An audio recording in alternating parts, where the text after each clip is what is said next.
Hi friends, இன்றைக்கி நம்ம கிச்சனில் கற்பூரவள்ளி இலை ரசம், ஓமவல்லி இலை ரசம் ரெசிபி தான் பார்க்க போகிறோம். இது சளி, காய்ச்சல், இருமல் எல்லாத்துக்குமே ரொம்ப நல்லா கேட்கும். ஜீரணத்தையுமே இது அதிகப்படுத்தும். அது இல்லாமல் இதில் நிறைய ஹெல்த் பெனிஃபிட்ஸ் இருக்குது உங்களுக்கு. இப்போ இது வாங்க எப்படி பண்ணுறதுன்னு பார்க்கலாம். அதுக்கு ஃபஸ்ட்டு நம்ம ஃப்ரெஷ்ஷாக ரசப்பொடியை வறுத்து அரைச்சிக்கலாம். அதுக்கு ஒரு பேனில் 1 டேபிள் ஸ்பூன் துவரம் பருப்பு,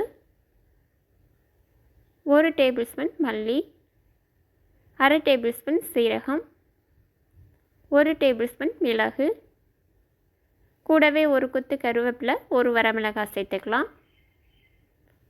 1/4 டேபிள் ஸ்பூன் வெந்தயம். அடுப்பை லோ ஃப்ளேமில் வச்சுட்டு நல்லா வாசம் வர வறுத்துக்கலாம்.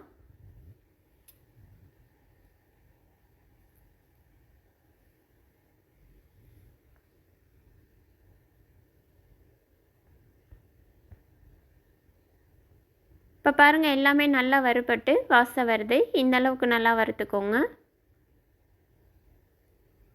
இப்போ இதை ஆற வச்சு எடுத்துக்கலாம். இப்போ ஆறணுன்னு மிக்ஸி ஜாரில் மாற்றி இது கூடவே நான் 5 கற்பூரவள்ளி இலையை தண்ணியில் நல்லா வாஷ் பண்ணி எடுத்திருக்கேன். நான் குழந்தைங்களுக்கு கொடுக்கறனால இது கொஞ்சம் காட்டமாக இருக்க மாதிரி இருக்கும், அதனால் 5 இலை எடுத்திருக்கேன்.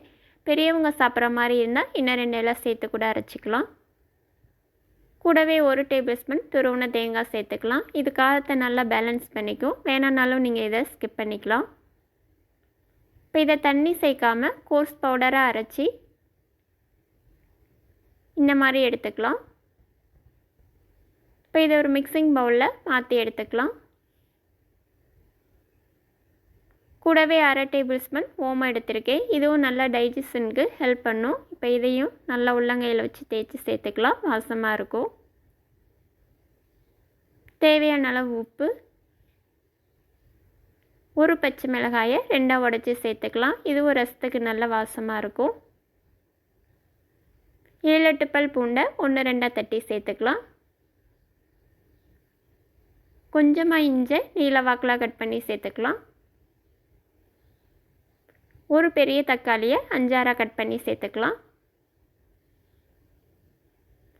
கொத்தமல்லி இலையோட தண்டை மட்டும் நான் பொடியாக நறுக்கி எடுத்திருக்கேன். இது சேர்த்திங்கன்னா இது ரசத்துக்கு இன்னும் நல்லா டேஸ்ட்டாக இருக்கும். 1/4 டேபிள் ஸ்பூன் மஞ்சள் தூள், நெல்லிக்காய் சைஸ் புளியை கரைச்சி தண்ணி எடுத்திருக்கேன், இதையும் சேர்த்துக்கலாம். இப்போ இது எல்லாத்தையுமே நல்லா கையாலே பிசைஞ்சு விட்டுருங்க. எப்பயுமே ரசத்துக்கு இந்த மாதிரி கையால் நல்லா பிசைஞ்சிட்டு வைங்க, அப்போ தான் நல்லாயிருக்கும் ரசம்.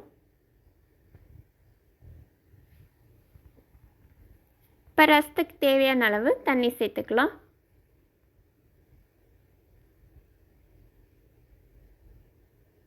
இப்போ இது எல்லாத்தையுமே நல்லா கலந்து விட்டுடலாம். இப்போ செக் பண்ணிவிட்டு பத்தலைன்னா சேர்த்துக்கோங்க.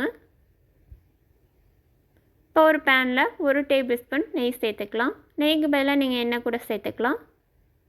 இப்போ 1/2 டேபிள் ஸ்பூன் கடுகு, கூடவே 5-6 வெந்தயம், 2 வரமிளகாய், கொஞ்சம் பெருங்காயத்தூள், 1 கொத்து கருவேப்பிலையை நான் 4 கிள்ளி சேர்த்துக்கிறேன், நல்லா வாசமாக இருக்கும். 2 சின்ன வெங்காயத்தை மெலிசாக கட் பண்ணி சேர்த்துக்கலாம். இப்போ இது 2 செகண்ட் வதக்கிக்கலாம்.